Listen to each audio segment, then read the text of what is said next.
couple of weeks ago, we were discussing the Boston Celtics, Oh and boy. we were we Oh were boy. discussing. We both agreed on this. We both said it that Jalen Brown cannot be the best player on a championship team. You brought up the turnovers. I, being a bit of a Jalen Brown fan, I think he's highly underrated.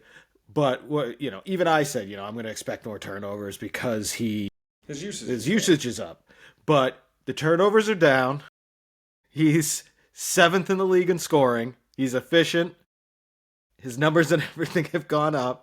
Boston is beating teams that I would have said they wouldn't have beaten. I think the only slip up that they had was against Minnesota, and that Yeah. was a tight game. And they beat New York in Boston. Jalen put up 42. So I think we owe a bit of a public I don't apology. think we just owe a public apology. I think we just need to talk about it for a minute. Listen, the thing is when that statement was made by you and I, that statement was predicated on what we thought the season would look like, and that was a lot of development for younger players and a lot of emphasis on maybe saving Jalen.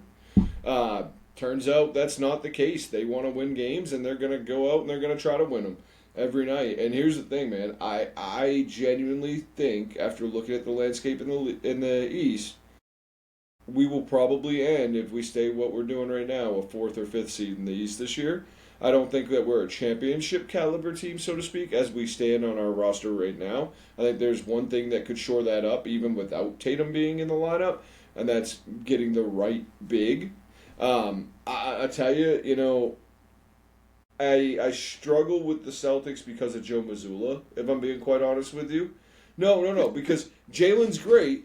Jalen's great, and he's doing wonderful, right? And his turnovers are going down, and he's doing the right thing. But, dude, I don't know if you know this. Last year, we took 49 threes a game. This Mm-hmm. year, we're taking about 36, and we're taking more twos. And Mm-hmm. so, which is awesome, which is what we've always wanted to see for a balance. That's not a Joe Mazzulla thing.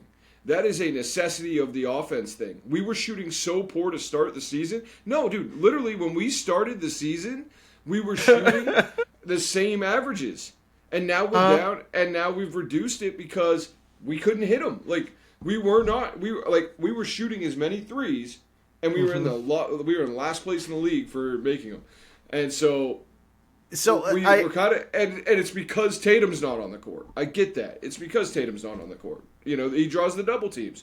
But what's happening is Jalen is actually collapsing a defense a little better and looking at that weak side, and we're getting a lot of open two looks. So for me, one of the things that I really want the Boston Celtics to do, I think it would be really smart to pay attention to the landscape of the NBA right now.